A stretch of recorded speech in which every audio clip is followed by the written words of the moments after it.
Good evening. I would call to order the Village of Westmont Planning and Zoning Commission for our regular meeting, Wednesday, October 11th, 2023, 7 p.m. May you have a roll call, please? Commissioner Lavoy. Here. Commissioner Thomas. Here. Commissioner Scales. Here. Commissioner Barry. Here. Commissioner Peterson. Here. Commissioner Van Buren is here, and Chairman Carmichael. Present. We have a quorum. Would everyone stand and join me in the Pledge of Allegiance?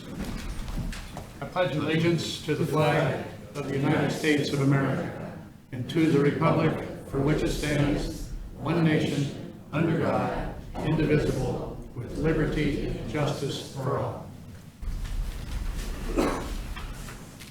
Our next item is swearing in our testifying attendees. People who are just here to observe don't need to be sworn in, but anyone who will be testifying on any of the items on the library properties, for example, have to be sworn in. So please stand. You swear that any and all testimony that you give this evening will be the truth, the whole truth, and nothing but the truth, so help you God. I do. Thank you.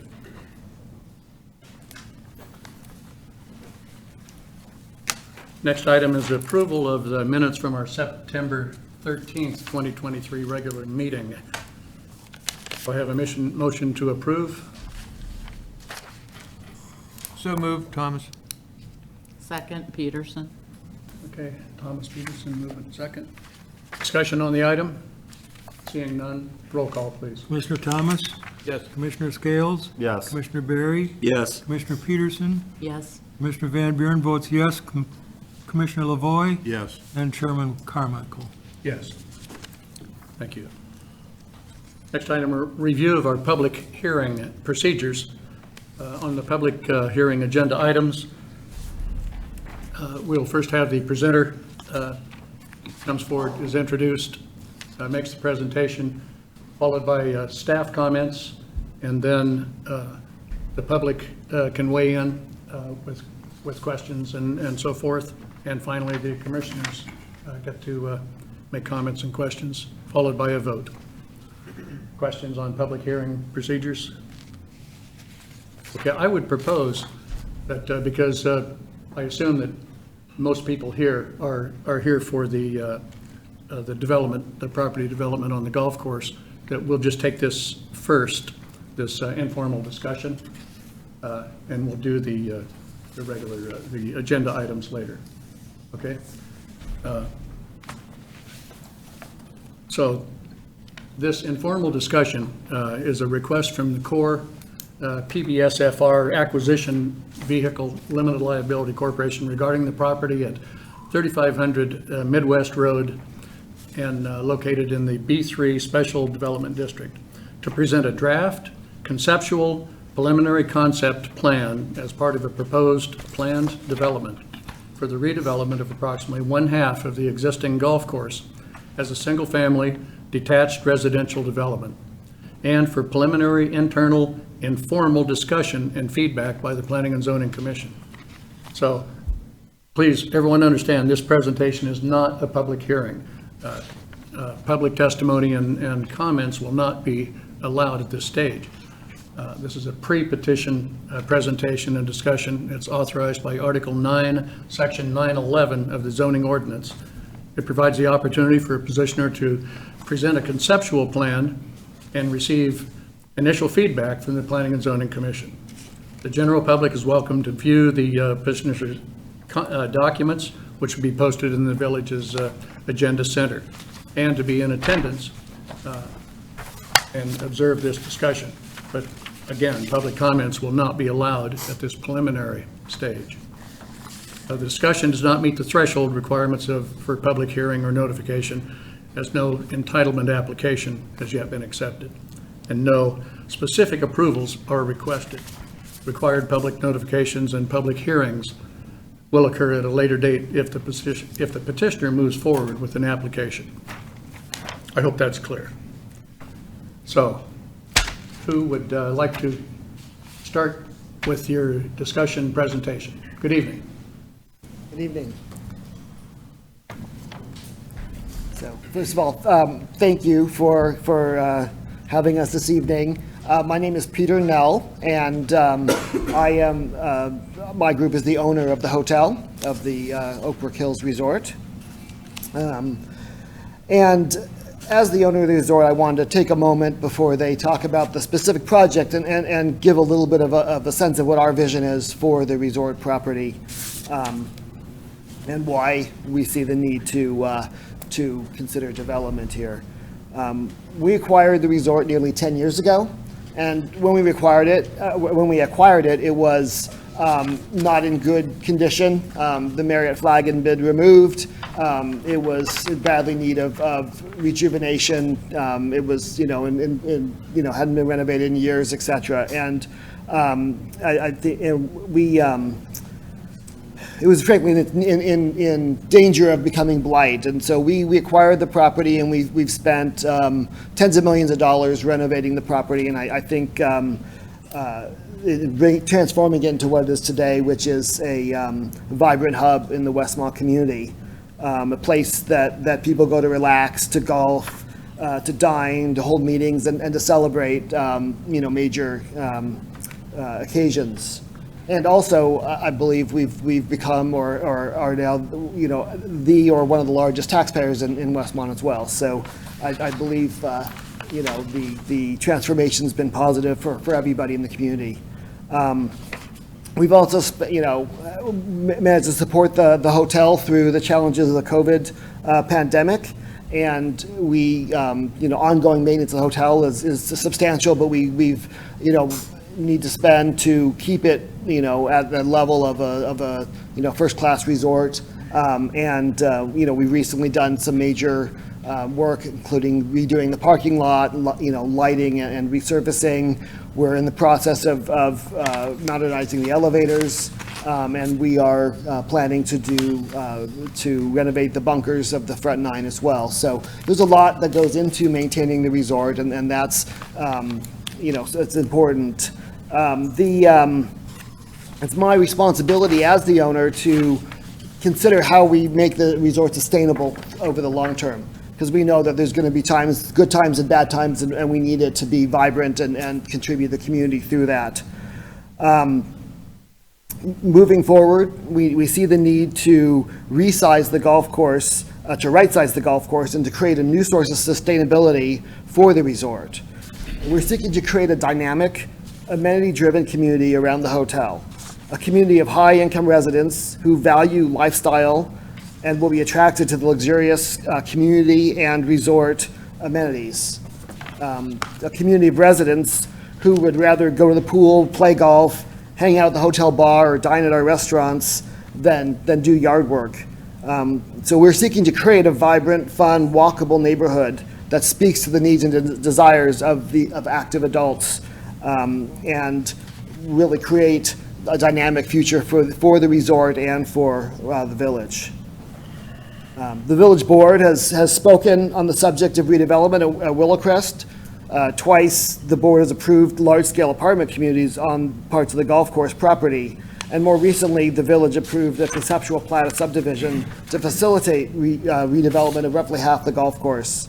So we need now to really hone in on what that will look like, and how that can occur in a way that is positive for the resort and for the community at large.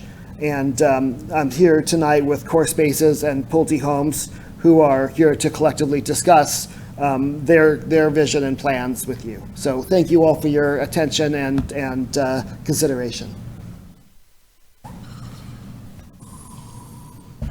Good evening, and thanks, Peter, for the introduction. Good evening, Commissioners. My name is Rob Bach, and I'm a Development Director with Core Spaces. Really a pleasure to be back in front of you this evening, and welcome to the community. Thank you, everyone, for coming out this evening. Really, why we're here tonight is to really show everything we've been working on in the background since the last time we were in front of the Commission in March. We have kind of been retooling our plans, coming back with a new vision, a new scope. And really one of the biggest changes is we're coming with a co-development partner in Pulte Homes. So Matt Broly is here with us this evening, and he'll be kind of talking through that alongside of me. So as a quick refresher on CORE and our oxen-free community brand, we were founded in 2010 in the Chicagoland area, have quickly grown in that time period to be one of the nation's most successful and most award-winning developers. Really focus our foundations on high-quality design. We work with the best architects and designers available, as well as creating a high focus on community experience. So as we walk through the vision of the project, I hope that really rings true, and hope to get into the details of that this evening to talk through on the plan. And also, we've been at this for a long time. So this particular site, CORE has been involved, working on different plans, iterating with the community at large to come up with an innovative solution here.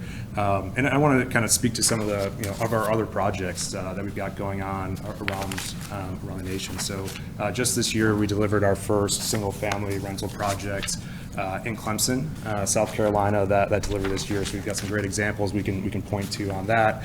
We've also broken ground on a project in Dallas, Texas, 408 units there. We're just going under construction on our first homes there, as well as in Nashville, Tennessee. And then, just closed another construction loan in the Dallas-Fort Worth area. So a lot of momentum going forward on this plan, and we're incredibly excited to bring that same vision here to Westmont. So that, I'll hand it over to an intro for Matt. If any of those projects are condominiumized. Can you zoom into that guy? We got the very small slide there. I don't know how that is. Sorry about that. Good evening, Mr. Chairman, members of the commission. My name is Matt Brawley. I'm Director of Entitlements with Pulte Home Company. We're not new to the market, but we would be new to Westmont. We're a publicly traded home company. We've been building homes in the U.S. Since 1973. We've been in Chicagoland since the 1970s, and we're perennially the top 3 home builder in not only Chicagoland, but also in the United States. We're currently selling in 17 communities in Chicagoland. What draws us to any community is a place that folks want to live in with great schools, which is no exception here this evening. We do have the distinction of selling the top community in Chicagoland each of the last 6 years, from 2017 through 2022, of various projects that we've worked on. So definitely a great track record, and welcome. Excited to be here tonight with you in Westmont. Thanks, Matt. Yeah, we'll probably be going back and forth a little bit as we're going through the presentation. So let's see if I can get back to the full screen. I think, Joe, yeah, if you go top right, the 3 dots, there's a present. There we go. All right, I think we're back in action here. Obviously the site that we're talking about here this evening has been a number of iterations of the plan, as I mentioned, but generally the same context. So we're looking at the back 9 of the Willcrest Golf Club. So just giving some site context here. I will admit that the plan might look very, generally similar for a lot of the folks that have seen the plan, but there are some key changes here that we'll get into. But I did want to take a little bit of a step back and kind of point to some of the areas that we were really focused on as we were re-looking at the site plan. 2 of those elements, so the preserved oak grove at the north side of the site. Major component that starts to inform, hey, we're not developing to the north side, so we're opening up there. As well as the central pond in between the back 9 and the hotel. So preserving that area and actually extending upon that as potential open space is a key element as we're developing the plan, as well as the stormwater management overall for the site, because we know there's going to be quite a bit of stormwater that we need to do here. So this plan has been kind of worked through with Kinley Horn, our civil engineer. We've talked about the stormwater issues and how we're going to resolve them, so we're actually going above and beyond here. But really, those elements help to frame the usable square footage of the site for residential. So getting into the framework, so those elements really informed how we restructured the plan. So want to talk about kind of what's happening along Cass Avenue and Midwest Road. We talked about the preservation of the oak grove at the north. The northern part of the site is where you see kind of the biggest change. So we're introducing the cul-de-sac now, which will be the area of the fee simple single-family lots that Pulte will be developing. So that extends along the northern to the eastern portion of the site. So you can see my cursor, it's up here, along here. And so that really kind of created a great opportunity along this edge of the property. So you've got really a great buffer to Cass Avenue because it is a main arterial road. So we wanted to pull back as much of the units from Cass as we could. So it creates a great buffer to the rest of the neighborhood as well as to a relatively busy street. So it sets up well along the entire frontage of Cass. You can see this stormwater area, another stormwater area to the south. It really pulls all the residential units back. The other key component are kind of two main vehicular accesses. So really to come pull everything into the site. And as you get to the central area, creating a nice relationship between the existing hotel and this development. So we really see them as complementary uses, exactly what Peter mentioned, how residents of our community will be able to be patrons of the bar and vice versa. So if you ever had a drink at the bar there, the vista's looking out. It's looking out over the pond to the fronts of homes and onto our amenity center, which ultimately is the cornerstone of this development. And we'll get into more details on the actual amenity center. But the other key component here is, which isn't available at all today, is the connectivity. So the orange dash lines here really shows that new connected paths. So from sidewalks to actual trails, now we can go from Cass Avenue all the way into the hotel and vice versa. So creating new touch points through the community, interconnectivity, as well as down to Blackhawk Park. So from the Oakwood neighborhood, now there's a safe passage from the neighborhood through our community up to the hotel. So again, creating these relationships, creating this connectivity, which we think is really important for the overall success of the community. So wanted to touch on our open space framework, because I think this is also one of the cornerstones of this development concept. We're really talking about creating open space and not necessarily private space for homes. This sets up for the kind of the vibrancy that we're looking for in our communities. So the idea is you've got your nightly walk where you're walking around the community and having touch points throughout. So those touch points are, we're calling them our pocket parks or eco nodes and our social nodes. So that could be a set of Adirondack chairs in a small area. You can see some of the concept imagery of where these are. But they'll be spread throughout the community along our interconnected trail network to help bring folks out in the community, interconnect with your neighbors, find great spots to collaborate or to intermingle. So really, it's all about creating the vibrancy of the community. And Matt, I know, might have some comments about how that really fits in with their vision as well. Yeah, absolutely. So one of the things that we're seeing in the market is buyers that are more interested in those social gathering points. Definitely backing up to open space. All of the fee simple Pulte lots here would back up to either some form of open space, landscape buffer, the oak grove to the north. Those are amenities. Those are certainly something that our buyers look for when they come in, residents when they want to come into the village. So we're definitely excited to see that on this plan. It's a huge amenity for us. Yeah, and so I really want to get into the clubhouse element. So I think this is one of the big differentiators that you wouldn't see in any other single-family community that's even present in Westmont or even the larger DuPage or the Chicagoland area.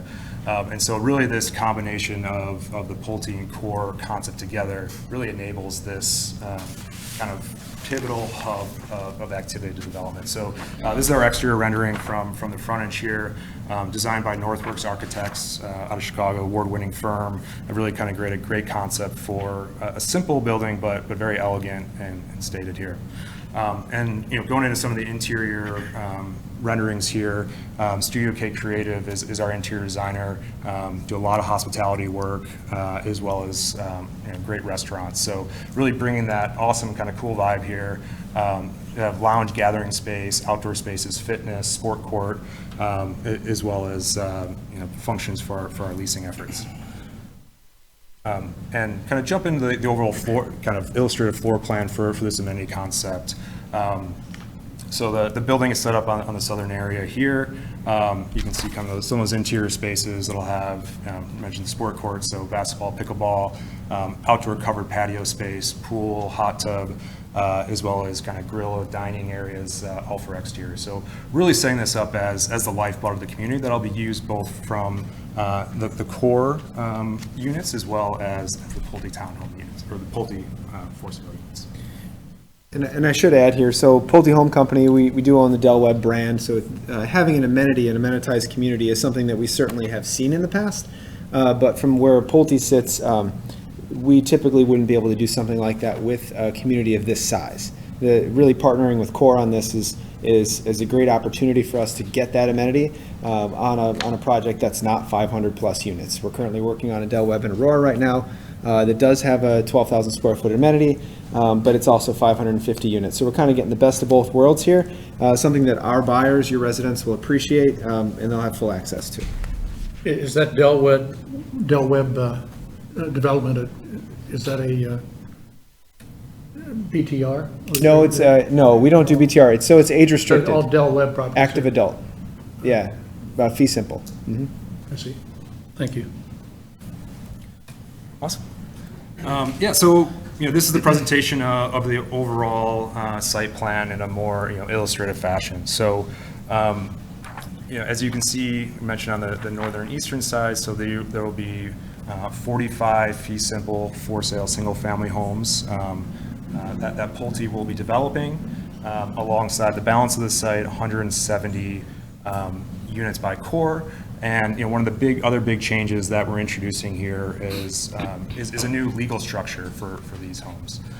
So we're going to be setting up in a condominium HOA structure for all of the CORE homes. That was one of the key things we heard at the last community meeting was kind of having a backstop if the business plan didn't ultimately work. So this creates ultimate flexibility for the community that units could be sold in the future, or they can remain as rentals. But it creates that flexibility. But it's also set up well. There is precedent right now in the community. Oak Brook Hills Townhome Association set up in a similar fashion where the individual units are owned and the common areas are owned by the association. So similar structure here. Tartan Lakes, similar example as well. So a lot of good examples already in the community. But I do want to mention that these are all detached single-family homes. And a lot of the kind of framework that we mentioned, this is really where it all comes to fruition. So super excited about how everything's laid out. Some of the changes really kind of improving the site plan, breaking up the blocks with walking paths, really going to make for a really vibrant community with the hub at the amenity building. So wanted to kind of give a couple aerials, just give the character of some of the architecture, the streetscape, as well as some of the core architecture here as well. Really kind of giving differentiation of units, styles, but an idea on the palette, soft neutrals to really kind of fit in. So a little bit on product here, and Matt and I will go back a little bit, kind of our differences and similarities. But the oxen-free units, the condo units, will be kind of two different widths of units. So you can see on the site plan, there's 25-foot widths and 30-foot widths, all about 50-foot depth units, and ranging from 1,800 square feet to just over 2,000. 3s and 4 bedroom, family 4-bedroom units, 2.5 bath, 2-car, front-loaded garages, and we have opportunity for up to 6 different elevations of each of those plans to really spread throughout the community, create differentiation of those plans. Kind of rolling into the Pulte product here, this is our 40-foot wide product. This is for our move-up family buyer that may be outgrowing the current home or townhouse that they live in Westmont and looking to stay local in the town here, starting at 2,300 square feet, 3 bedrooms all the way up to 3,800 square foot. These are, and then I can go to the next slide here. Same thing with 2.5 bath, 2-car garage. In a community of this size, we would typically offer 6 different front elevations for anti-monotony. If you can see the cutout to the right there, that's the northern cul-de-sac of the Pulte lots. I didn't want to be shy about the comparison of what we're proposing for the fee simple as it relates to your R3 code. I know that was one of the comments that we had seen. What we're seeing in the marketplace now is our buyers are putting much more value on rear yard than side yard space, unusable side yard space. So what we have here is 25-foot rear yards, but we would be seeking a deviation for interior side yard setback, which really just kind of flows into the rest of those deviations there you'd see with the narrower lot. But again, emphasizing the rear yard is a usable space for residents to use when they move in. Yeah, and to speak to, even though we don't have formal lots for the condo units, just want to talk to some of the building separations that we will have here. So the image on the left would be a subset of kind of one of the interior parts of the development where units do back onto each other. So we'll have a minimum 10-foot building-to-building separation, 22-foot in the front to allow for a car parked in the garage, and then minimum 30-foot building separation rear to rear for our units. And really, these are set up, Matt mentioned the, unusable side yard. I think, the condo structure really enables flexibility here to do something a little more interesting, because we're actually able to live on the side yard of these units. So that kind of full 10 feet on the side yard for the condo units is actually usable to that individual resident, along with their rear yard. And, I think one of the big things here, and, that we mentioned on, Matt talked about, how many of these units are backing onto open space. Almost 2/3 of the entire development units are backing onto open space, not necessarily in this condition that we're showing here. So we think that's one of the huge selling points overall for how the site plan is setting up. And so to get into the architecture a little bit, so this would be one of our typical 30-foot unit plans here. Has a ground floor, primary suite, and 3 different front elevations. We mentioned we do have up to 6, but just wanted to kind of give a flavor of the direction of the architecture, and kind of a single palette here where it's our kind of neutral white with complementary wood tone, and this would all be cementitious siding, so high quality materials, which will funnel into the interior as well. So looking at kind of the higher end of finishes here, which we're really excited about, and you saw the extension of the amenity building really be able to kind of spread throughout the entire site in the same fashion. Lastly, here showing the 3 elevations that we have for this floor plan, which I believe is the Continental. Just a couple of things I want to highlight on the inside of the unit. So this is a 3-bedroom base plan. You can option for a 4th bedroom upstairs. But as you enter the house from the garage, there's a couple of things that Pulte has implemented in our floor plans in our recent refresh that we did a few years ago, is what we call a Pulte drop zone. So you come in with all your stuff off the garage, you have a place to drop all of your stuff that's kind of tucked away from the kitchen, so you don't have to stare at it all the time like I do with my kids' stuff. And then as you move to the upper half of that screen or the back of the house, we have the Pulte Planning Center. So one thing that came out of our consumer-driven research, that folks wanted an area just off the kitchen where they can pay bills, they can have the kids do homework, they can keep an eye on the kids in the kitchen or dinner that's being prepped in the kitchen as well. So we found that buyers are very excited to have that Pulte Planning Center kind of tucked away in the northern portion there, the upper portion of the screen. And then the loft with 3 bedrooms upstairs with the master suite. I should say too that I didn't touch at all on the siding. So no vinyl siding. We would have what we use is LP Smart Side, and split face block and brick on the front. It's amazing. Well, thank you so much, Commission. Really appreciate taking the time to hear our presentation. We're really interested in engaging in conversation. So we're here for any questions. We'd love to drill into any specific details, go through any of the slides here. Our hope is really to take this feedback, retool our site plan as needed. But we're really excited about it. Like I said, we've been getting at this for almost 2 years now. And we're really excited about kind of what we heard from the community, what we heard from the commission last time. Feel like this new proposal creatively addresses a lot of those concerns that we heard, and really sets the foot for a highly amenitized, vibrant community that reinforces all the great things that the hotel has been doing in that symbiotic relationship. And we're really excited to bring this vision to Westmont. And we look forward to working with the commission and the community to really get to a great answer here. So with that, I really appreciate everyone's time. Thank you so much. Thank you. I don't know if you gentlemen want to stay there. Yeah. Sure. I don't know, any commissioners like to speak up or ask questions or comments? Well, I won't comment on the details of the concept presented. If this portion of the golf course is developed for residential use, I would like to see it done under our R3 code, which is single-family detached housing.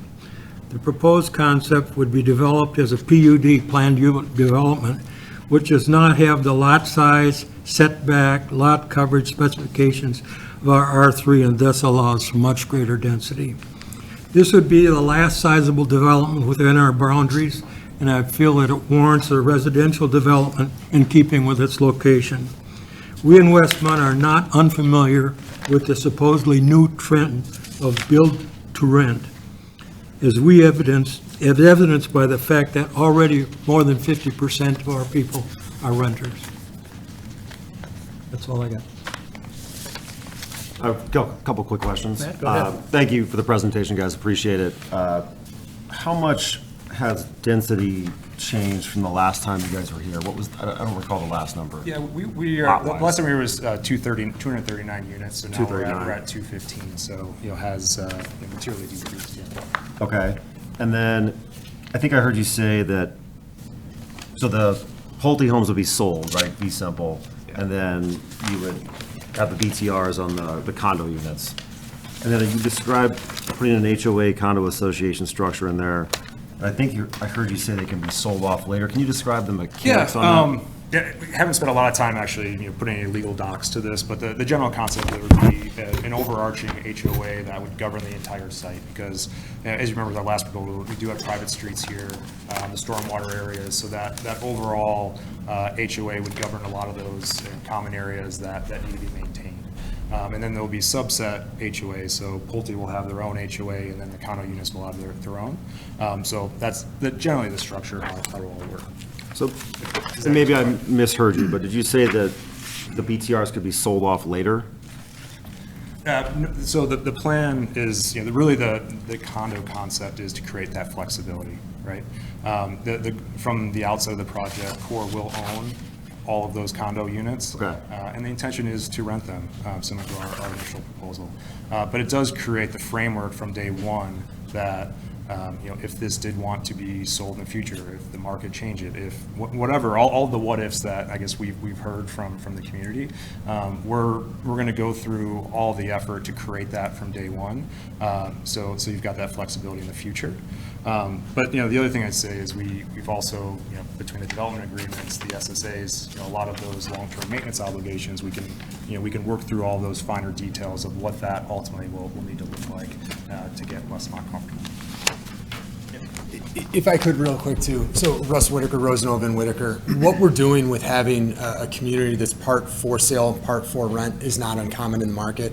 I'm working on a project in Oswego right now where there will be 800 total units, 200 of which are for sale.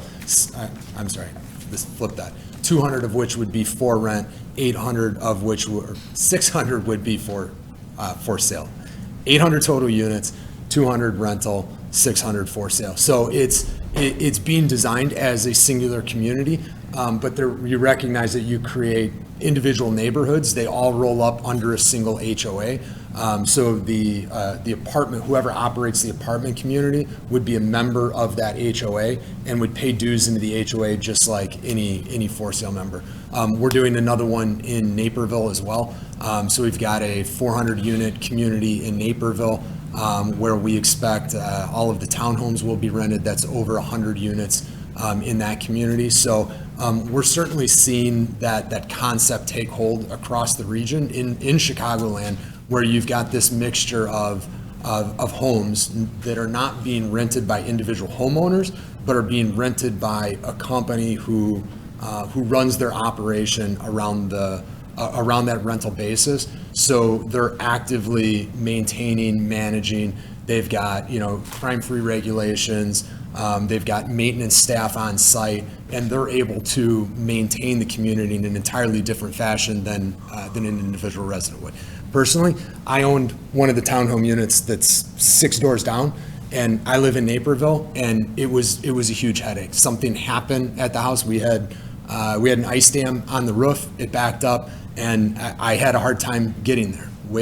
That's problems when you have individual homeowners who own a home, but they're not experts in renting a home. That's not the case with a community like this. So I think that's the real big fundamental difference and why we're seeing such a move. We know that homes are being bought up all across Chicagoland and rented. Here, you now have it being done in a more formal fashion where it can be done on a more managed basis, and I think it can be done much better. Okay, I appreciate that. And then, so Core would own, operate, maintain those rentals for the foreseeable future. And you said the first one you just opened is in Clemson, South Carolina? Correct. With 3 more that are in the works? Yeah, we've got one in Dallas that, yeah, we're going vertical on right now with our first homes, and as well as in Nashville. Okay. All right, I'm good. Thank you, I appreciate it. Chris, go ahead. Yes, appreciate you being here tonight. I want to start by mentioning since you mentioned the prior approvals on the property, I'll start by making that comment, and that is that particular product was a Texas wrap, and it was a multi-story building with the parking on the inside of the building, and it was located on the extreme northwest corner of the site. A total different concept than what you see. So what you've brought to the table. Secondly, in knowing that you were coming tonight, I tried to recall as many of the comments that I could. And I think that walking out of our last meeting, there was a complete disconnect on your correct reading of what density is and what the general public sees what density is. What the general public sees, and what I see when I look at the plan, is everything in the houses are way too close together. And yes, you have your open space, and on paper, math-wise, you have a lot of open space, but the plan is perceived as being dense, much denser than our R3. I'll say that I support Commissioner Van Buren's comments to go straight up R3.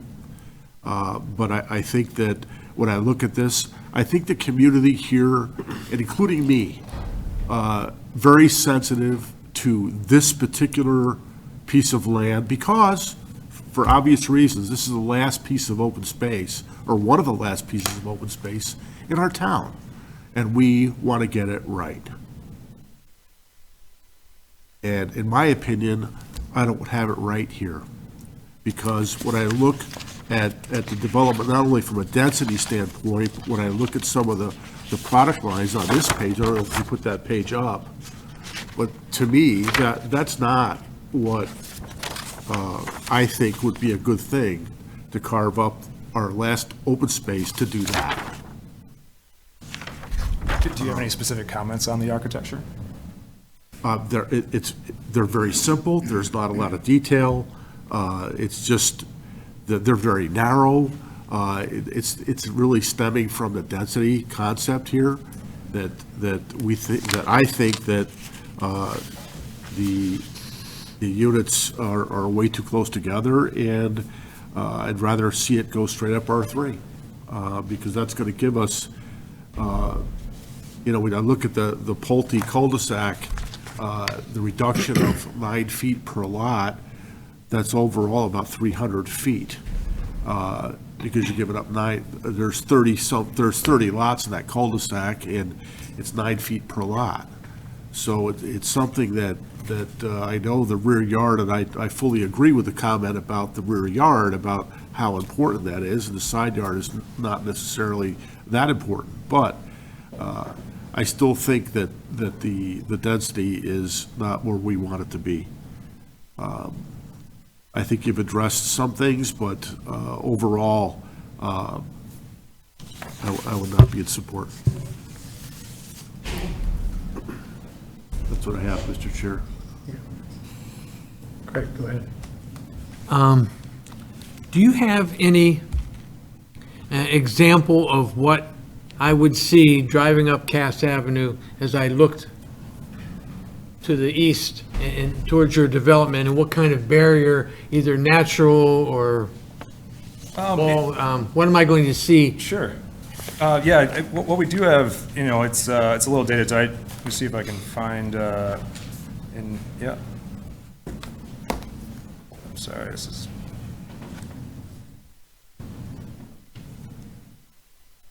I just saw it. It's here somewhere, I'm sorry.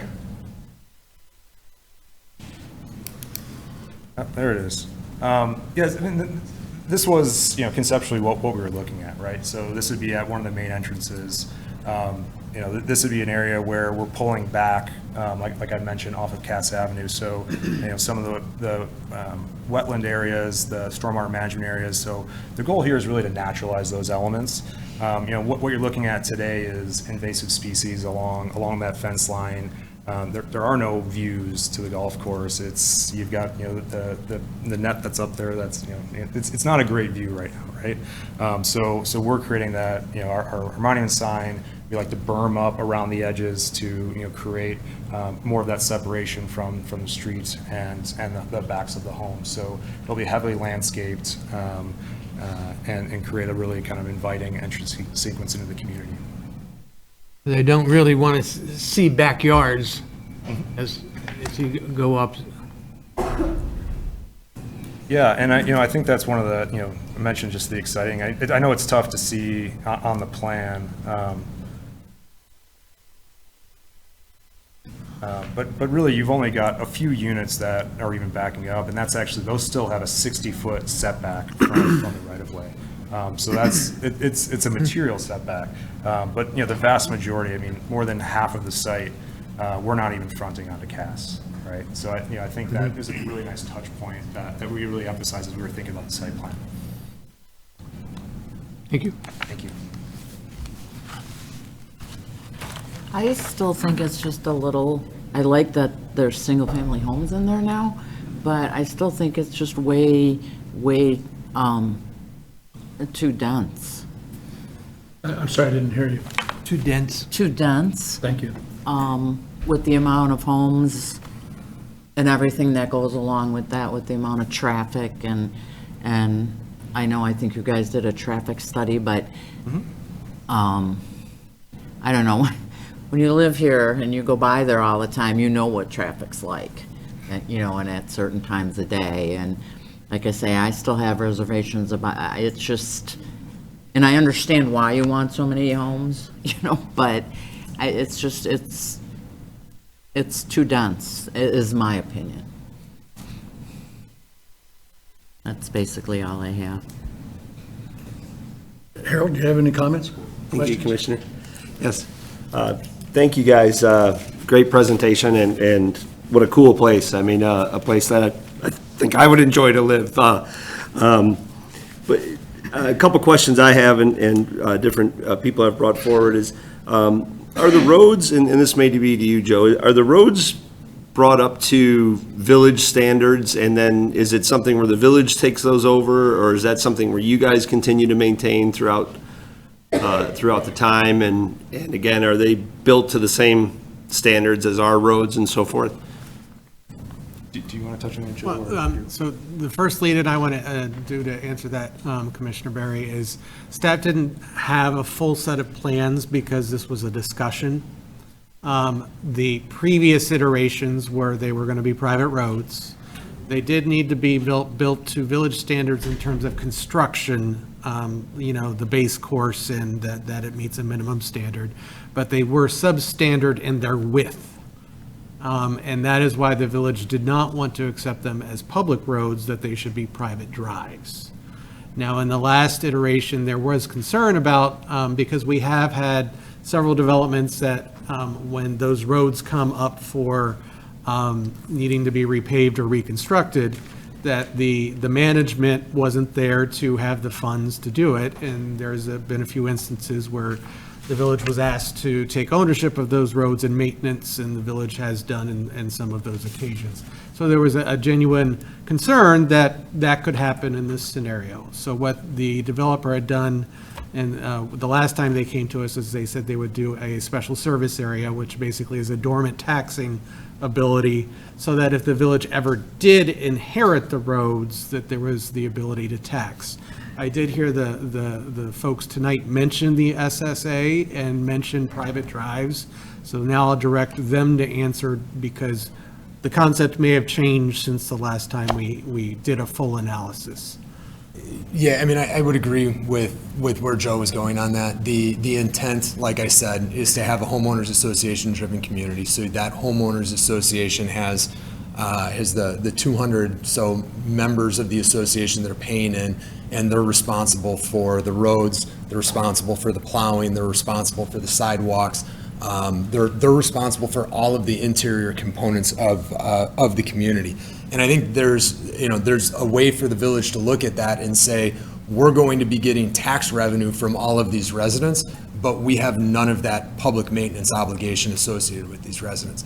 The concern that Joe stated is, yeah, but what if we have to take it in the future and it's not built pursuant to our standards? Well, we've dealt with this in many other situations, and we proposed an SSA. And like Joe said, that SSA is a backup mechanism that if that HOA fails to operate and maintain, that the village then just collects an additional tax on these residents, and that tax is used to be able to maintain all of that infrastructure. So it is all private infrastructure.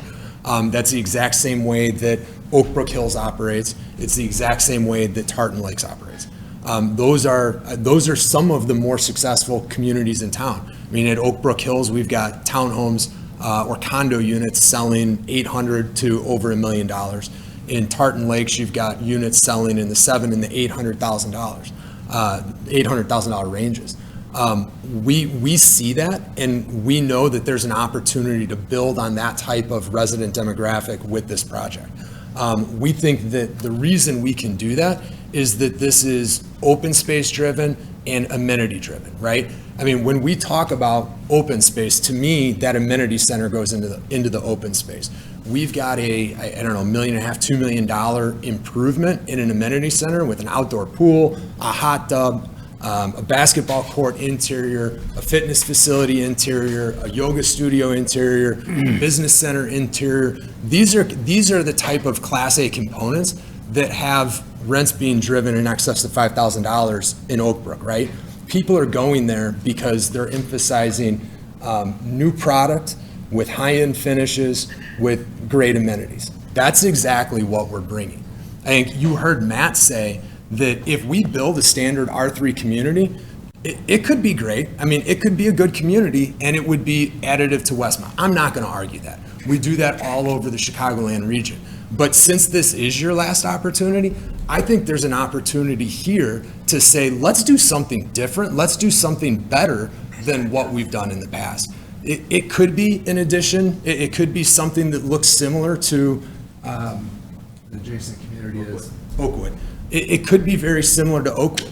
The problem is, if you build a community that looks and feels like Oakwood, Oakwood does very little to support the future operation of the hotel. What we're doing here is we're building a dynamic community that's going to attract high-income earners, and those high-income earners are looking for a certain lifestyle. That lifestyle is what's going to support the hotel. Listen, I've got young kids. All I do is run kids around. Tonight, my wife's between volleyball, cheerleading, and dance. We don't have time to go have dinner at the hotel and sit around and have a drink or play 9 holes of golf.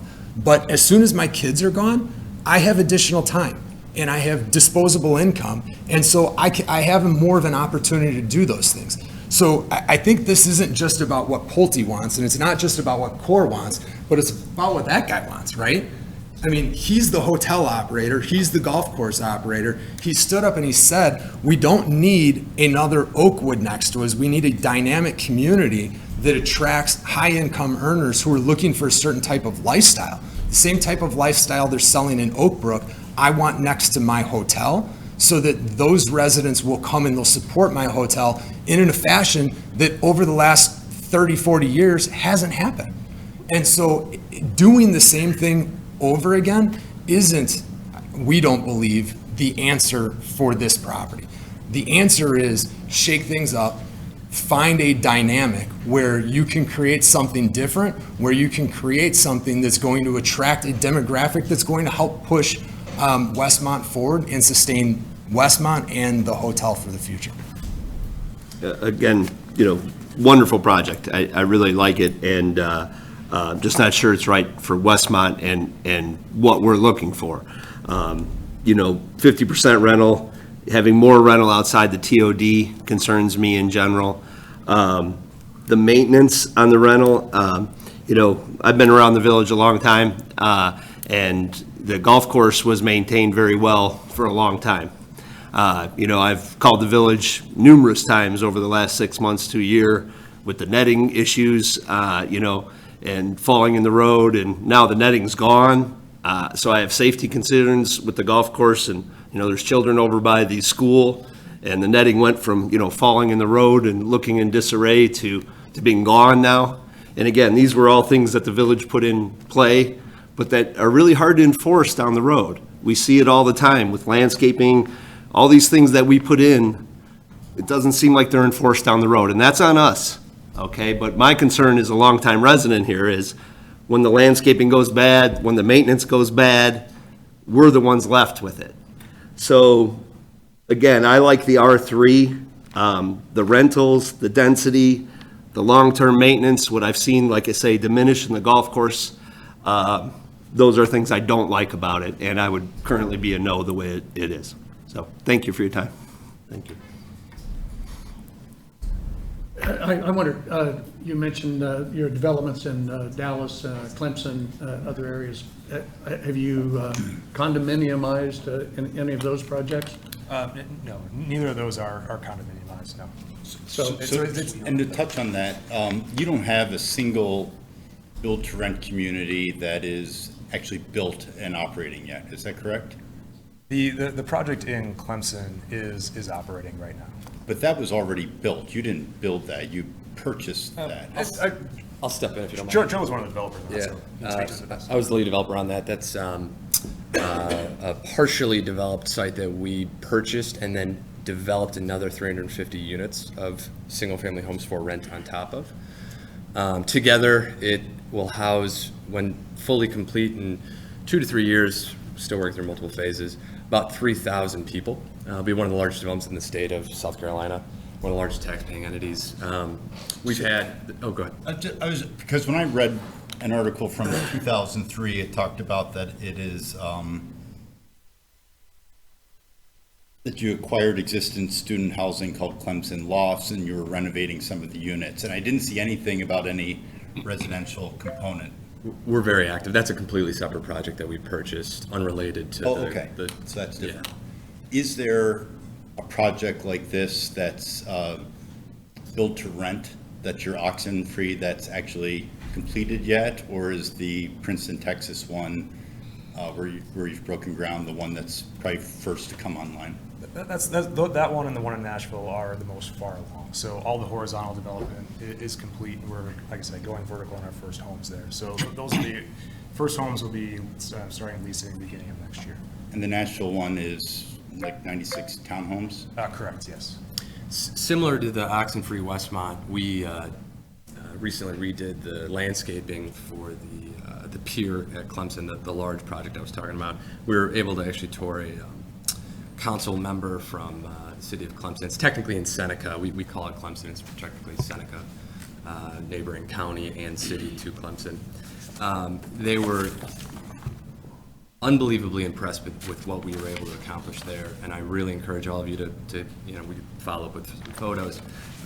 Similar to this project, we're working with Site Design Group, which was a world-renowned landscape architect who's actually in charge of some of the bigger name brand landscape architect projects in Chicago, like the Michigan Avenue redevelopment being undertaken right now by the city of Chicago. Site Design Group doesn't work with just any developer. Not a lot of developers can afford them, quite frankly. And so to give you an idea of the work that goes into this, it's not just the design, the actual cost to implement it is something that, quite frankly, an R3 development would never get. I live in the community. I would be one who would be so happy to finally get a sidewalk access point to the hotel restaurant, which right now doesn't actually currently exist. You have to drive there. I ride my bike with my little sisters to get there for breakfast on weekends. I would now go through this development. I would go through the world-class designed and high-cost landscaping with multimodal pathways to get you to the restaurant, as well as just taking a stroll around the neighborhood and going to Blackhawk Park, where me and my brother grew up playing basketball. This would be a great addition to the community. I greatly encourage all of you to think through some of the benefits that this brings. I know density can be a scary thing at times, but it does bring with it some great things in addition to the long-term success of the hotel. Beneficiaries like connecting Oakwood to what is really a crown jewel of the area in this hotel, or could be anyways, in the restaurant and the views of the golf course.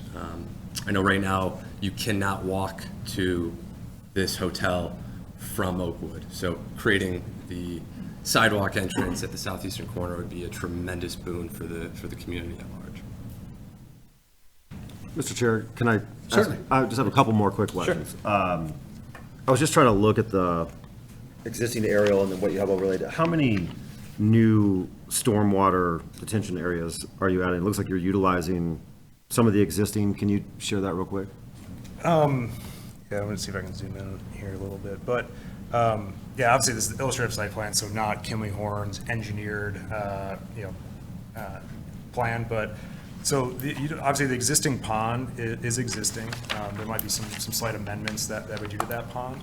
But there is some wetlands associated with that, which we are preserving. There's an existing wetland up here near the northern entry point, which we'll be preserving and working through. So the rest is all new stormwater, or you kind of see in like the aqua color. So a portion right here along the interior kind of middle of the site, southwest corner, and then on the far easterly side, which will be along the new ninth hole and first hole. That's a golf new course. pond there. Yeah, And that's it. I am a finance person by background, but I've heard our engineer recite this enough where I can say it confidently, who unfortunately was unable to make it tonight, but has been at past meetings. And the stormwater conditions for the area, especially east of us, where there are a lot of challenges right now, as I'm sure many of you have heard of over the years, because it's actually been a real problem. Something we heard about early in the process, and we're keen on kind of investigating and figuring out how we could be a part of the solution there. In addition, trying to protect them against any potential runoff problems. What ultimately is going to come out of this development is such an improvement for them downstream, because not only are we increasing the capacity with which water can be stored on site, which is really important. What's more important than that is the volume with which it's released from the site. And so we are going to be able to hold it and slowly release it in a controlled fashion, whereas right now, if you think about it, it's just coming down and just going where it wants. That's awful in stormwater management. And what's worse than that in this area, which is really unique and unusual for this part of the city, but unusual for many developments, is there were actually, because this used to be a farm 50 plus years ago before the Butlers developed the hotel, there were farm tiles underneath this. So basically, water would come in this way and like spurt out a random way because there was literally a path. We would be cleaning that up as part of this, increasing the capacity and controlling the flow out in a much healthier way from a stormwater management perspective. Okay, just a couple more quick ones. Thank you for that. I appreciate it. I think I heard you mention, and you were talking about the Clemson project, that was who was impressed with what came together. Was that what you were referencing? Yes. Is it fair for us to maybe have a contact person just to talk to about that, or? I could put you in touch with a few different people. We're actually working right now with them to potentially, and this is very fresh, but they really have a beautiful natural element that they don't have access to in Lake Hartwell. Lake Hartwell is a beautiful lake, but because it's Army Corps of Engineers owned land, is really tough to get access to. And so there's one area in town where they really think could be kind of their new downtown. They worked on the plan for over 10 years and have branded it Uptown. We're the preferred developer. They voted us, so technically it's kind of a made-up term, but we're the preferred developer to develop their new downtown called Uptown, working with a number of different stakeholders to come up with something pretty special there. That'll be another $250 million type potential size project when it's all said and done with all potential phases. And something we're really proud of. I think one of my favorite stats, not that we're going to do this again in Westmont, but one of my personal favorite stats as a developer is the number of cities that have welcomed us back for 2 or more projects. I think there's 4 cities in America where I've done 4 or more projects. You don't do that unless you build really good product, you're really caring to develop something that addresses issues, helps people where you can, and compromises overall, and something that everyone is proud of. And so I encourage you to look at all of our product, but I think in that one in particular could be a great one for me to put you in touch with council members and. I'd love to reach out and do that. And congrats on the success that you're having there. Thank you. Last question. Yeah. Are you willing to kind of share maybe some projected rental price points at this time? So we're budgeting average price point of around $5,000 per month. So entry points in the mid to high 4,000s, up to mid 5,000s. And so I know that's a shocking number to many. I also was somewhat surprised as we first dove into this a couple years ago, but there are a number of different comps in the marketplace that support it, increasing, and they're increasing in terms of demand from what we understand in talking with the owners of the properties, specifically the Heinz developer of the Commons in Oak Brook, as well as some other, more mid-rise product. What we've seen is people are living in those 3-bedroom options at One Commons, which rent for $5,500 and greater, because it's the only real nice option they can, where they can get amenities and the general location. From talking to actual tenants of not tenants in that building, but prospective tenants that would be interested, we reach out to local brokers to try to get this market intel, and we're actually able to do some kind of direct conversations with their clients, and they would only go there because that's the only option available. If this was available, they would love to come here. It's not an Oak Brook thing by any means that's driving that price point. It's one of the nicest products in the area. It's well located overall, accessibility to the highways and retail. But if they could get into a single family home with attached parking, right now they have to drive up five stories of a parking garage, get into an elevator to go up to their building, and their rent, the parking is not included in it, by the way. Our rent is inclusive of 2 parking spaces, interior. Everyone's ecstatic about it. So I think personally, I echo your sentiment. I would want to live here. I think our number one demographic is going to be empty nesters, and I think the average timeline for living here will probably be 3 to 5 years. Well, we appreciate it, and thank you for the presentation tonight, guys, and for staying persistent on the project. I know putting all this together is not cheap, so appreciate your investment. Appreciate it. Thank you. Thank you. I have a couple of questions. How do you see, or could you run us through how this condominiumization process would work? Over 5 years, 20 years, you have 170 units there. People would be buying one at a time, and you would be managing the ones that are renting So the legal structure would be created effectively day one. We would come in, we would build through the community, and we would create a condominium plat, which could be recorded against the property. Effectively, what we're doing is we're creating a saleable unit, which is just the house, right? Instead of owning the yard, people are buying the house.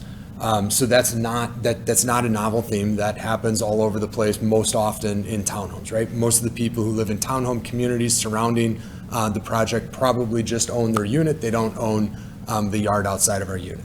So we would be doing that with a single family home. And part of the reason that works is because this is a low maintenance community, right? I don't know that we've done a good job necessarily talking about that today, but part of what goes into the lifestyle we've talked about is the fact that inclusive of your rent is somebody is plowing your driveway, somebody is shoveling your sidewalk, somebody is managing your flowers, and somebody is mowing your lawn. Somebody is changing your HVAC filters, somebody is responsible for the roof, the windows, the screens, all of the components of the house. So this is very much a plug and play. You live there, but you have no obligation with respect to the maintenance of it. So to your question, we established that legal framework where it's just the. I understand that, but let's say we finish construction today and we're open for business tomorrow. Would you anticipate selling any of those 170 units, or would they all be, you would anticipate renting them for 5,000 nice healthy rents for how long? For the, I mean, the business plan is that we would continue to rent them. So the legal structure of creating the condominiums helps answer questions about the what if. What if this doesn't work? We are supremely confident that this will work, but we've answered the what if. What do we do if this doesn't work? Well, the what do we do if this doesn't work is we sell these units just like they sell units in Oak Brook Hills and just like they sell units in Tartan. So our present intent is not to sell, our present intent is to sell the 45 Pulte units, but our present intent is to very clearly rent the 170 core units. And 18, 20 years from now, when the furnaces and air conditioners and the roofs are showing the wear and tear,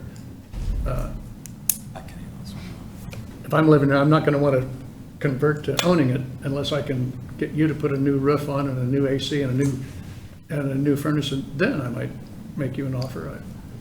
Yeah, I think one of the benefits of this type of ownership is, I mean, we have covenants with our lenders to put aside reserves for exactly that fact, whereas, not that a Pulte homeowner is not going to manage their home and maintain it, but there's no requirement to, there's no equity partner who's managing billions in assets that is breathing down our neck to make sure that we're maintaining this appropriately, to protect their, $100 million plus asset.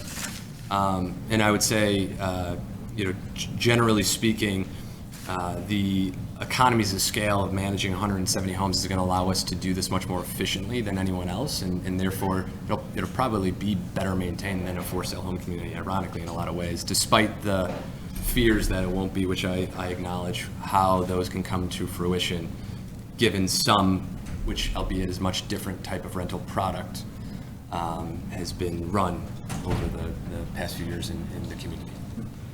Another thing that, throughout this whole discussion is you emphasize the relationship with the hotel and the golf course. And I tell myself, if that hotel and the North Nine Holes went away, it wouldn't have any effect at all on this project. I mean, Self-contained, yeah. well, I just don't see the, and How it helps the one hotel. other comment that I do have on your, on the density here is, it looks to me like half and more of the open spaces that you show there are stormwater detention areas. We try to do right by a lot of different members of the community, right? And it's hard to, so I guess if we wanted to sacrifice that from Well, open sure, fields, I'm then just making a comment on. people on- downstream might get more hurt than by the stormwater detention. I think we're looking at a roughly 50-acre site. I think part of what's missing from that comment is we're talking about a 110-acre golf course, and that in coordination with the Park District, the owner has gone to extents to make sure that the remainder of the property would be preserved. So in fact, there was yes, most of our open space is in an active amenity center. It's in walking trails that are around very nicely landscaped detention basins. If we look at the Park District resident surveys, what do you think the most desirable amenity for residents is? Walking trails. It's the same everywhere. So that's what we're providing to our residents.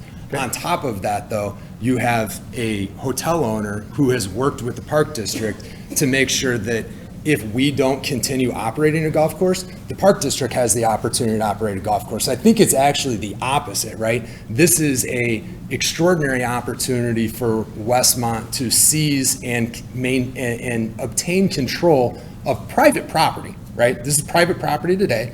And as part of the overall scheme of what's going to happen around here, there's a mechanism by which the Park District would have the option to own half of the property. So in terms of what is happening with respect to open space, there's more open space after this development is approved than there is today.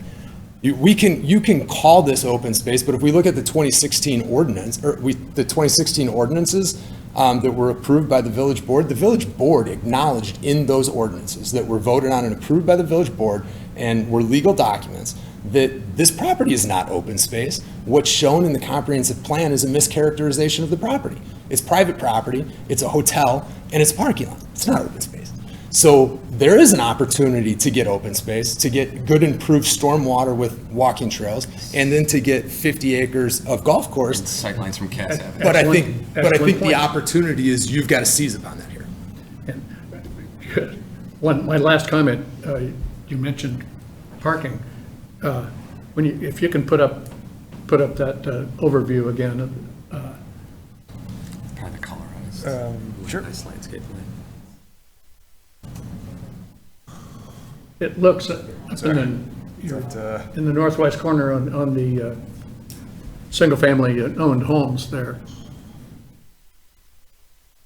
Yeah, it just looks like it's crying out for an automobile access from the owned homes there into the parking lots, and to connect the hotel property with this development.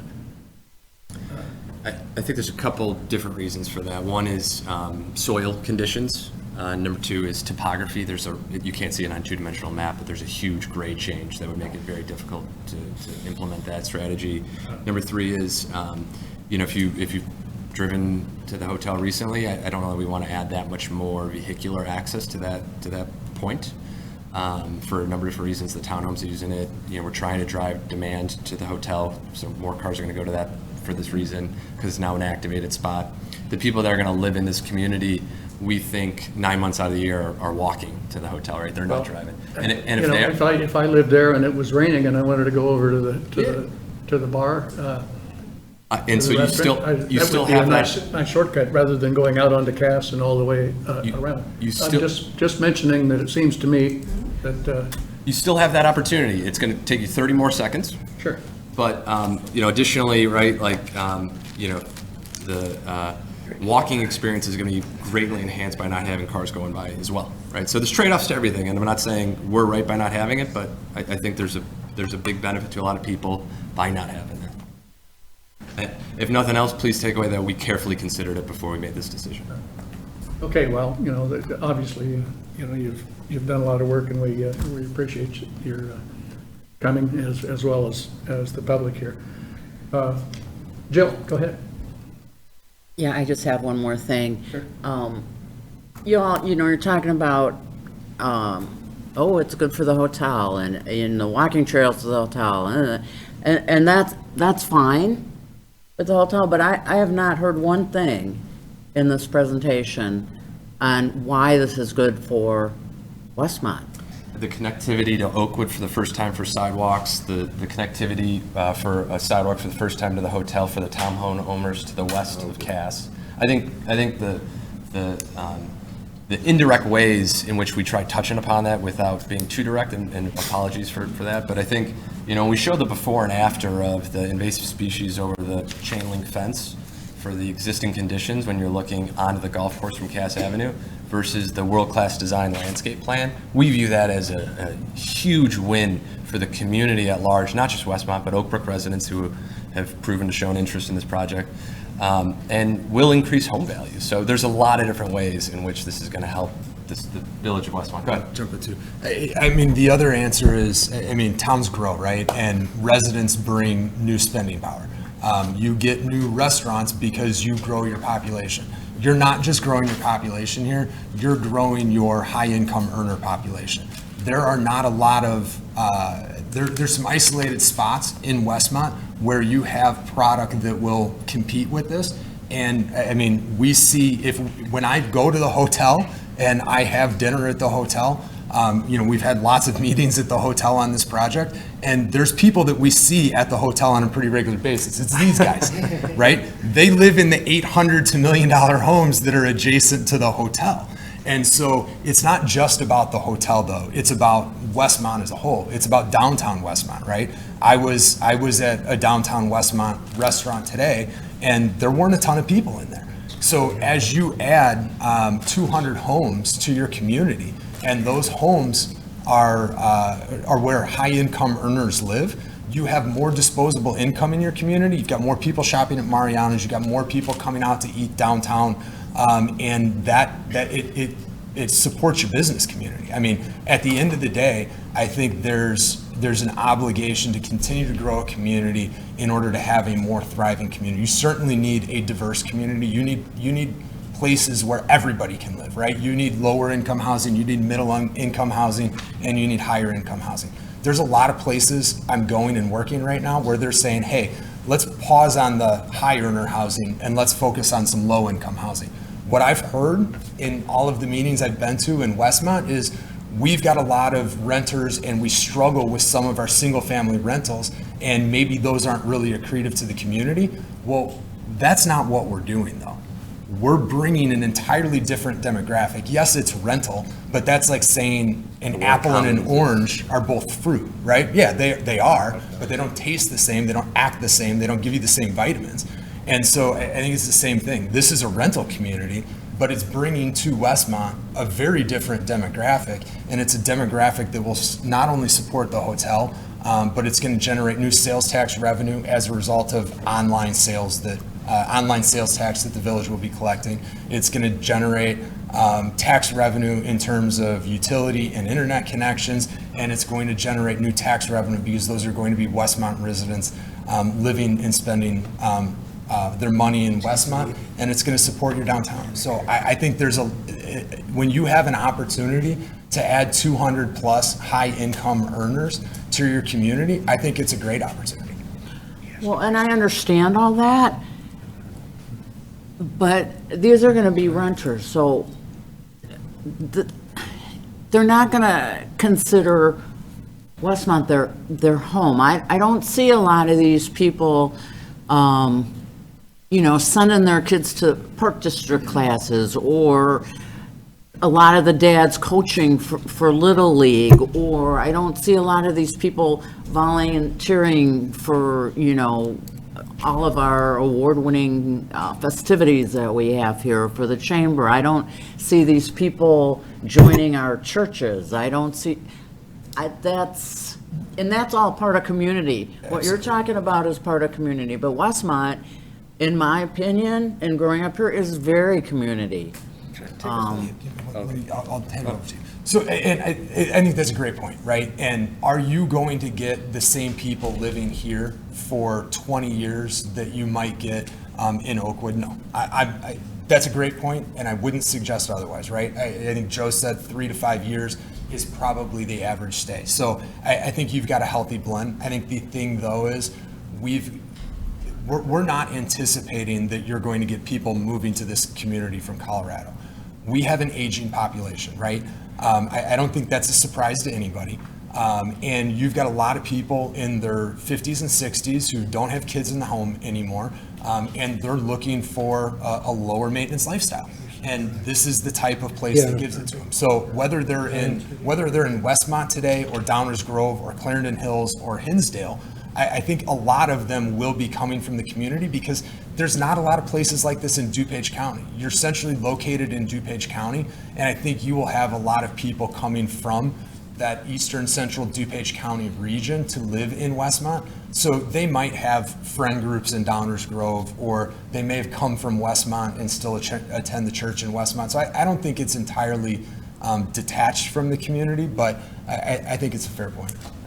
I think that's right. I would just offer that. I rent, and I'm a member of my local church, and I am not formally a coach of my nephew's Little League, soccer team, but I go to all the meetings or all the practices and games, and I'm very actively involved. And, again, I think the biggest thing is that they might not be members for 20 years, but 3 to 5 years, right? You could very well have some great additions to the community.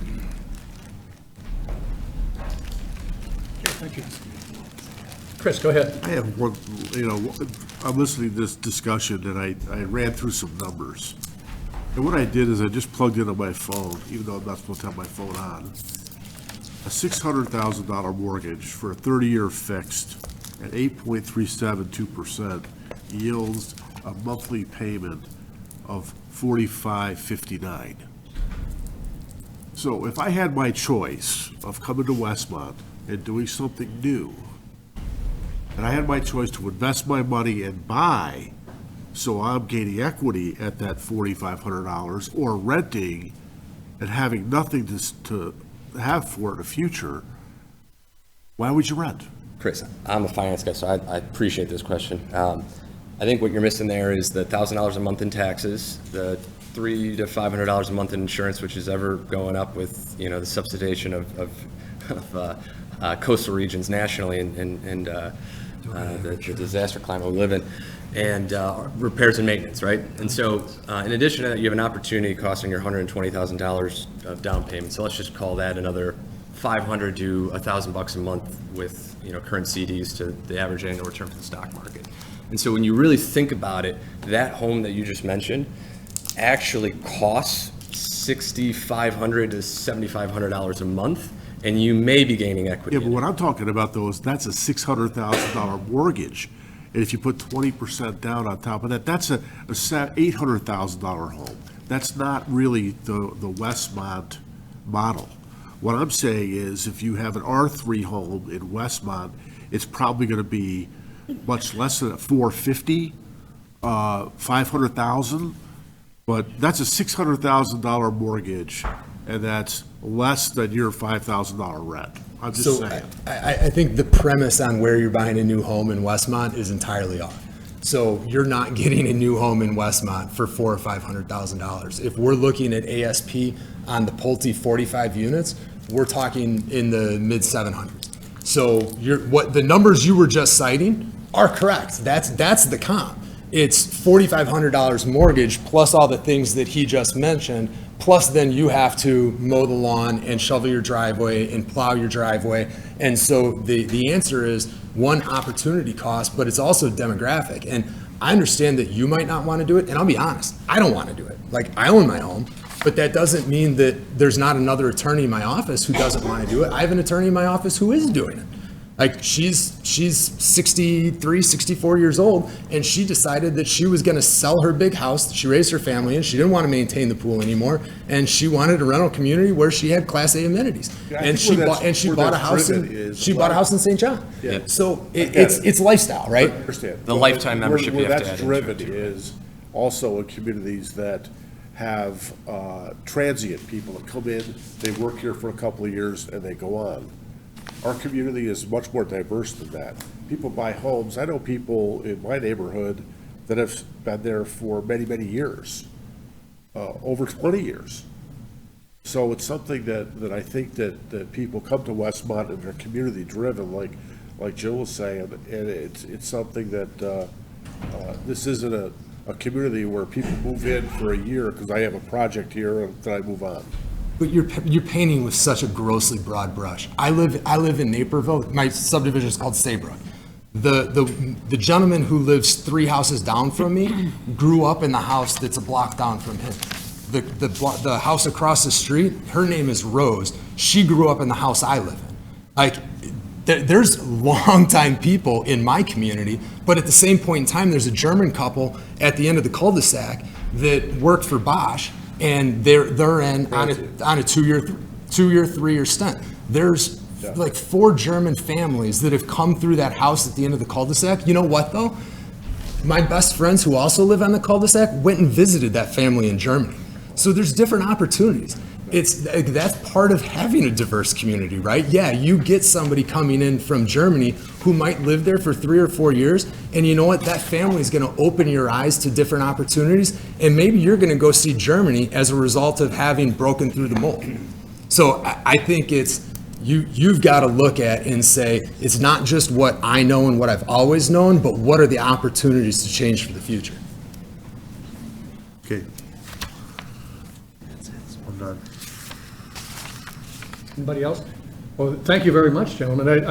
I guess if I were to try to summarize the concerns I was hearing here, there'd be one, again, density, and 2,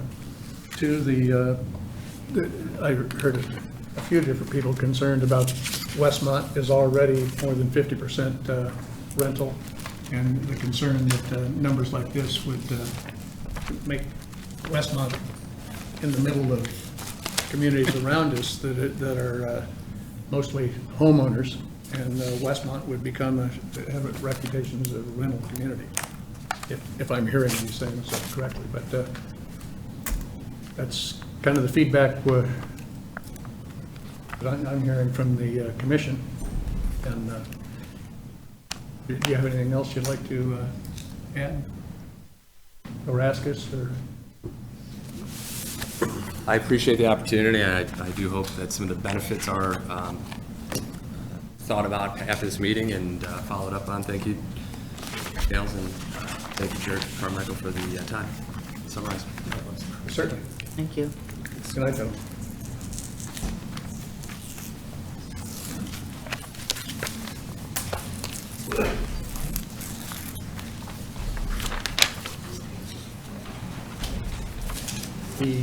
We'll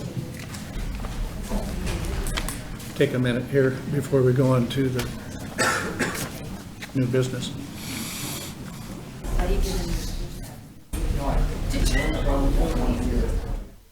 Harold. I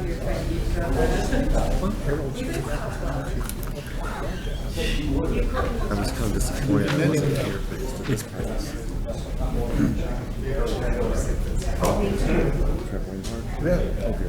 Big boss is here. Straighten up. Sit up, everybody. Yeah. Alcohol sales. It's a kid's trampoline. Break. For you was open forum next. I was curious about this one passing. We're not going to be here that much later.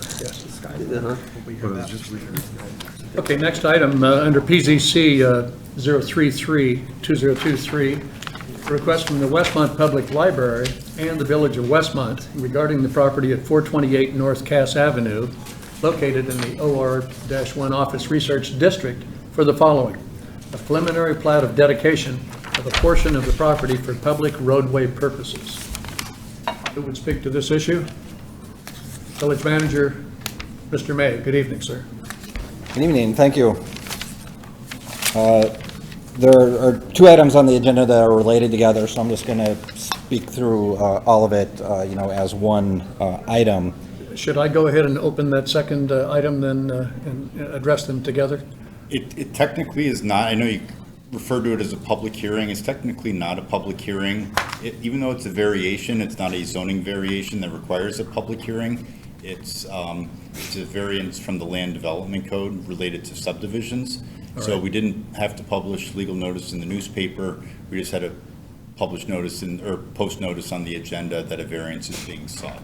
So there's no sworn testimony that's required by law for this, but you're free to welcome public comment, just like you would with a site plan where there's no public hearing requirement. If someone in the audience wants to make a comment, you can allow that comment. Understood. May I ask for clarification? I believe the chair was asking if we can speak about both these cases together. Oh, yeah, I thought you talked Yeah, about that's- swearing. Am I correct No, with that? and then I thought I Okay. would read the second issue. You're going to discuss both. They're connected. Yeah. Yeah. The second item is Sorry. PZC 031-2023, a request from the Village of Westmont regarding the properties located at 423 North Grant, located in the R3 Single Family Detached Resident District for the following.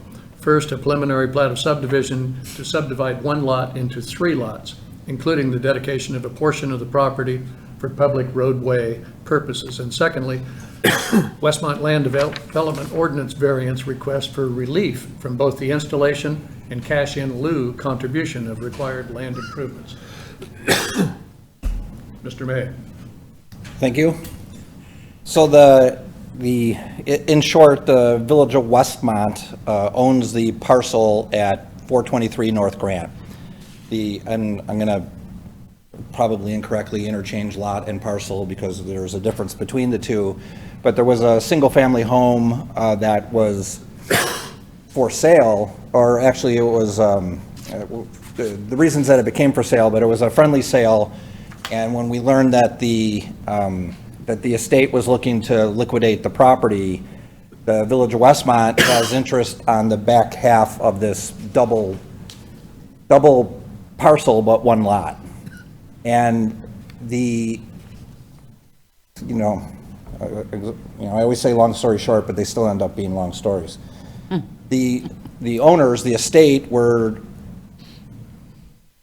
happy with our interest in the back half of the parcel, but they didn't want to, it was easier for them to just buy the whole thing and then do what you want to do with it, Village of Westmont, and then just, buy it as is, and then that's how we came to own it. But what are our interests? Our interests are in the back half or the east half, and when you look at it through, on-site, or to describe it, it backs up to the Westmont Public Library parking lot, and half of that, the back half, also is abutting the DuPage County Health Department parking lot to the south of this parcel.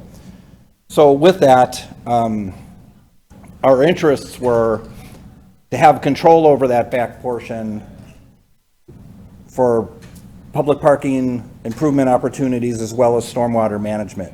There's no design, there's no project being proposed here, but that is why we own the parcel in the first place. So tonight, I'm asking to subdivide it, essentially bisecting it in half. The front half that fronts on Grant, which I say are 2 buildable lots already, return those vacant. There was a homestead on there, and if you actually looking at the aerial, you can see the condition, that the property was in, and it required a lot of cleanup. So we took care of that. We raised the structure, cleaned up the whole lot, and now want to bisect it, return the 2 that face on Grant Street as vacant lots, and just return them back to the market available for 2 single-family homes.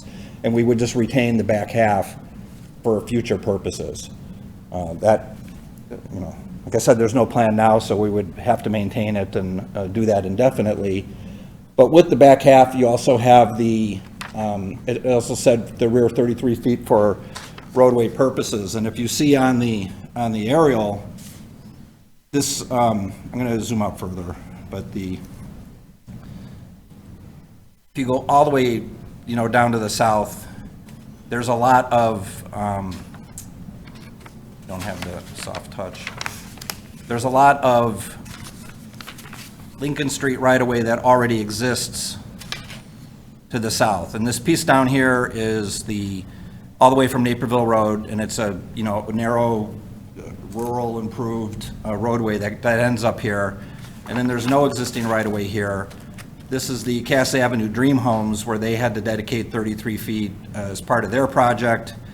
The DuPage County Health Department already has a full existing 66 feet of public right-of-way already available, that their parking lot, they own the parcels on either side of it and bridges across that, and that's in agreement with the Village of Westmont.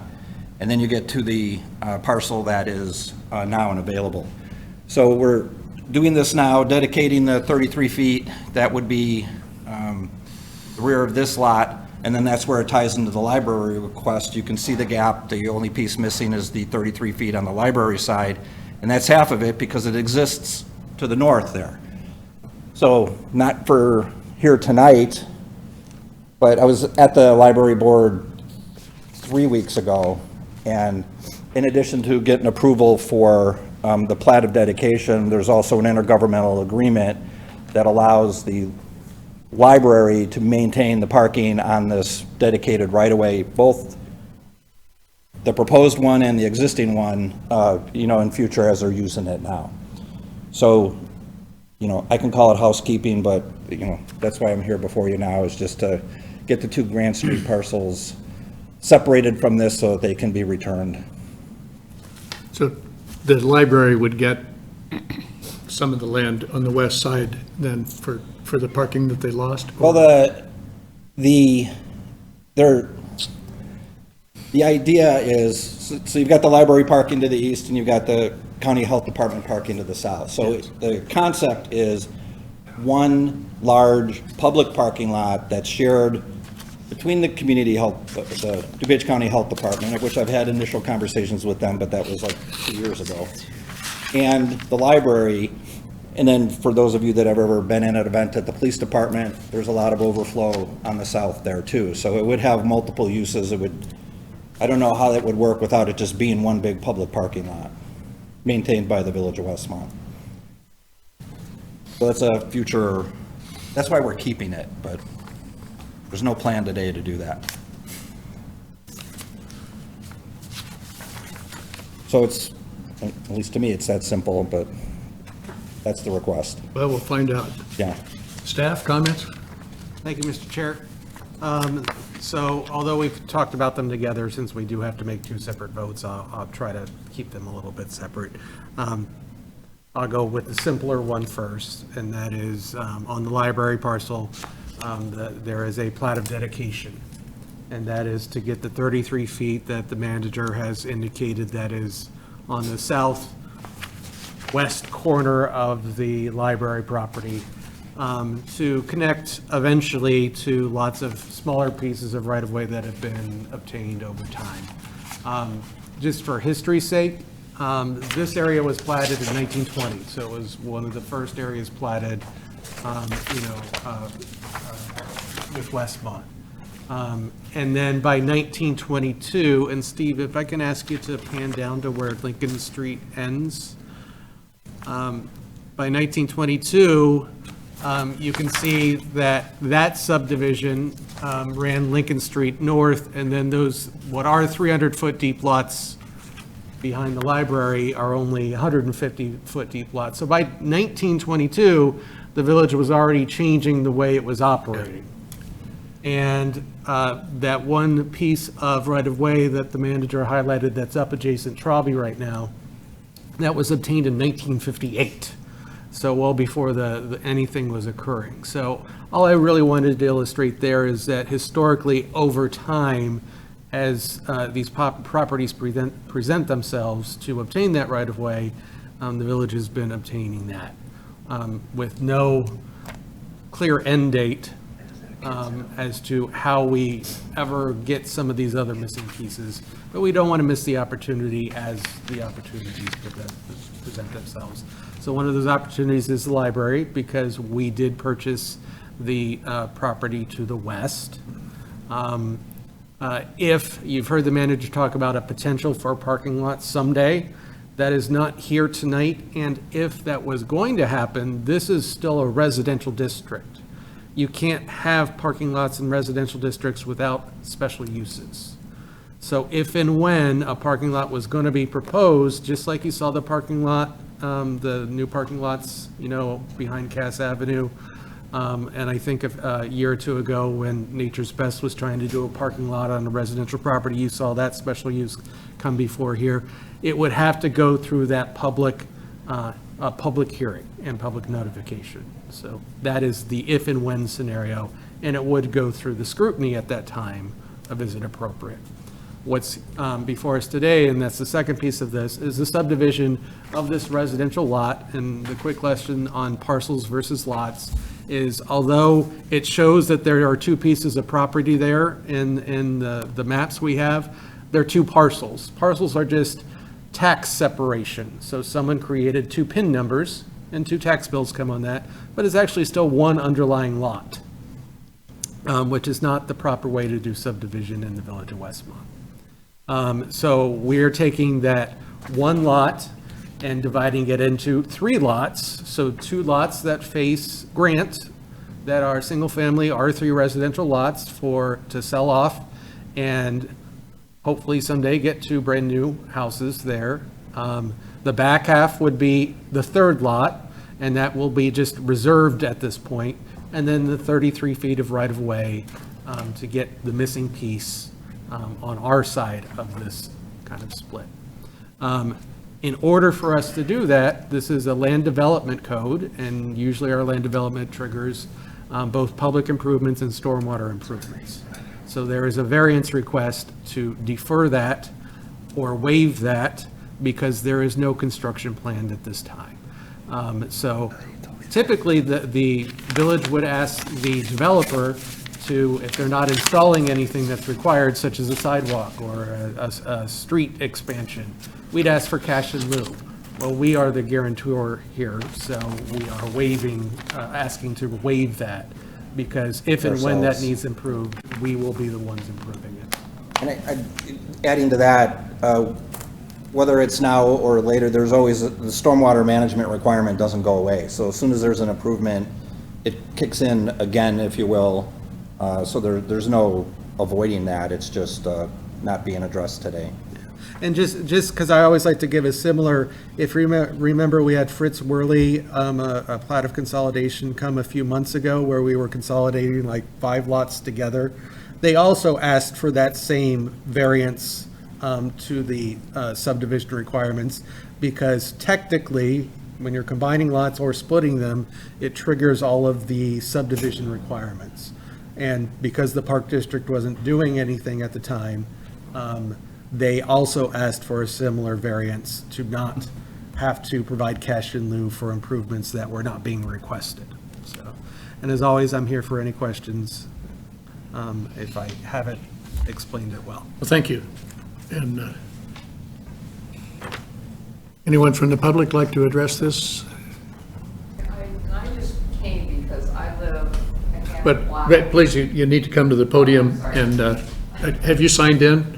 Yeah, I did. Okay, sign good. out there. But, yeah, please, I live a half block away. your name? Laurel Rugen.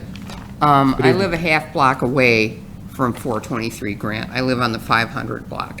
Okay, And I was, when I saw trying to split less than half an acre into 3 parcels, I was like how do you do that? I mean, it'd be like doing the golf course thing, you know? And it's like, it's rough enough around there because people trying to cut through, you know, to avoid Cass and Ogden, it's like 25 miles an hour. They don't even pay attention, even though there's a grade school around the corner on Trout.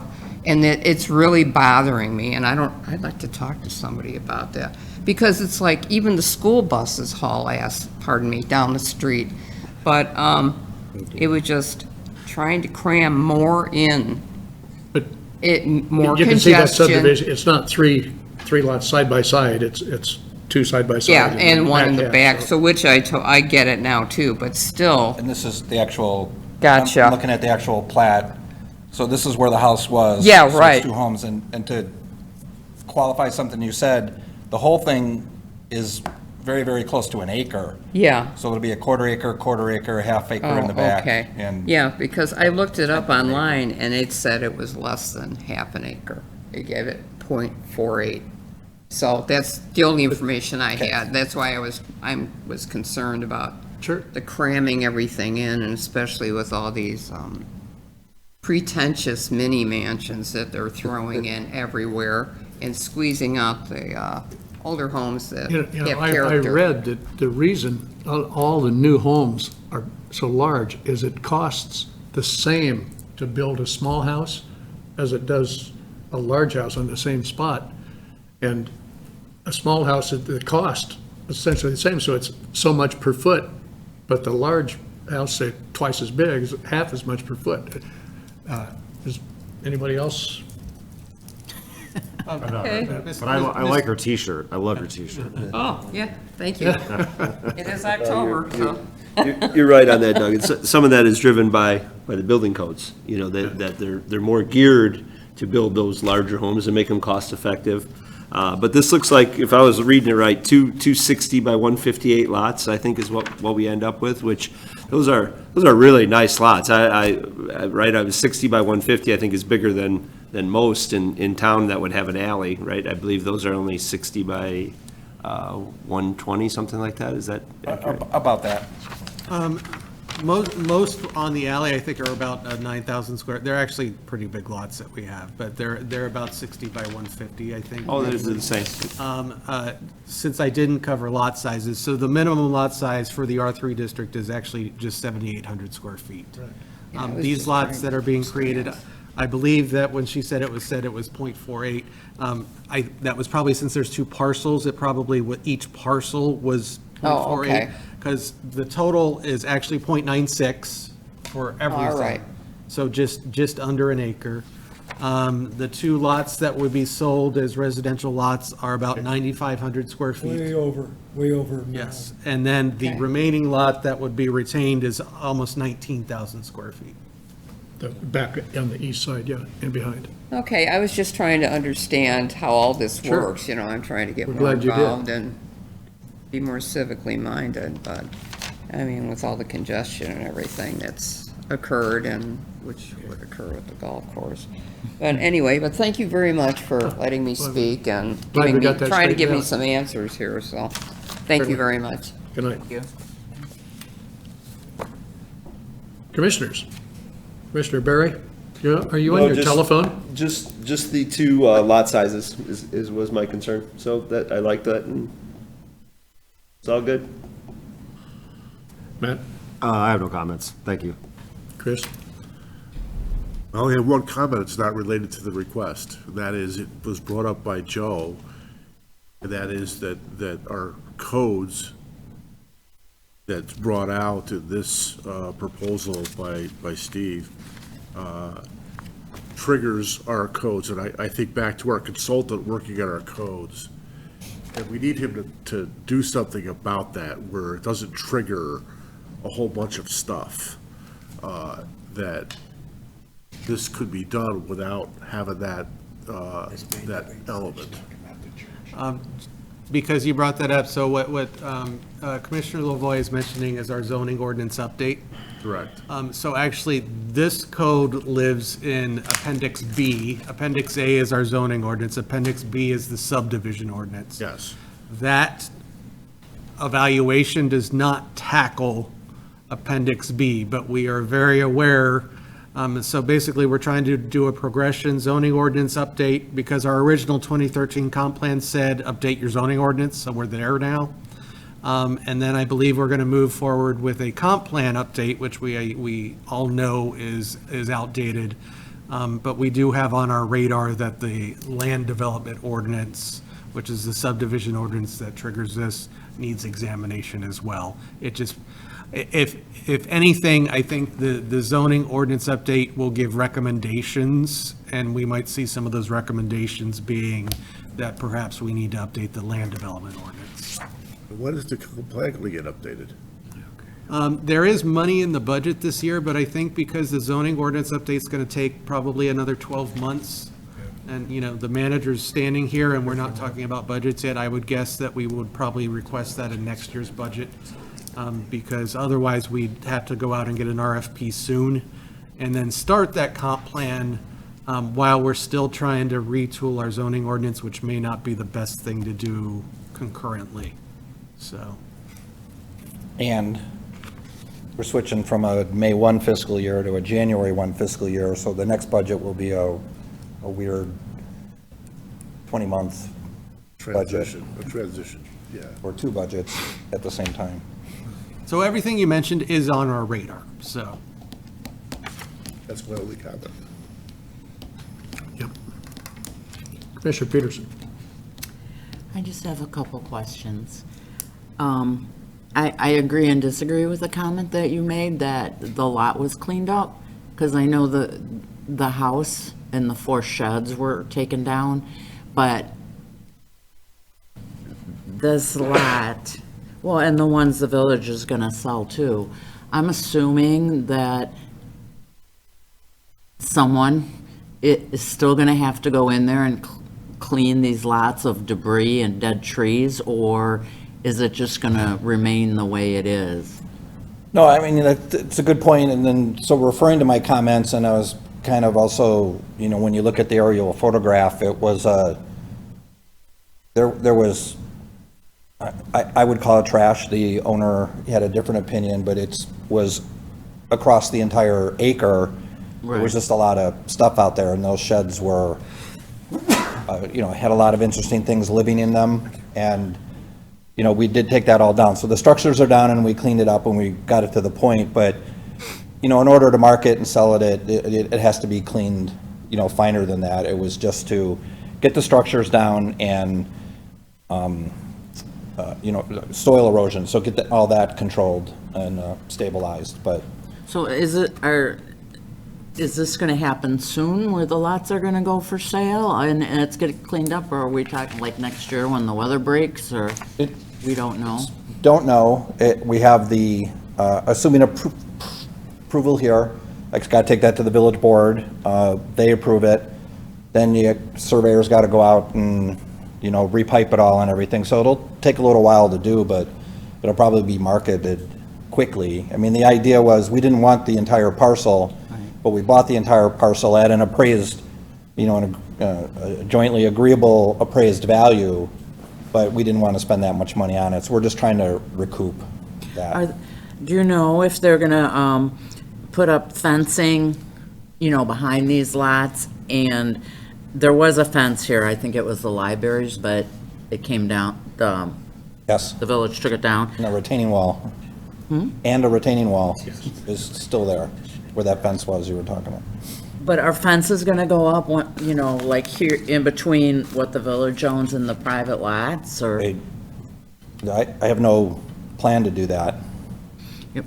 I'm just curious as to, like, once these two lots are sold and they start work on them, like, how is all of this property gonna be maintained? I mean, there's like a 4-foot retaining wall. Right.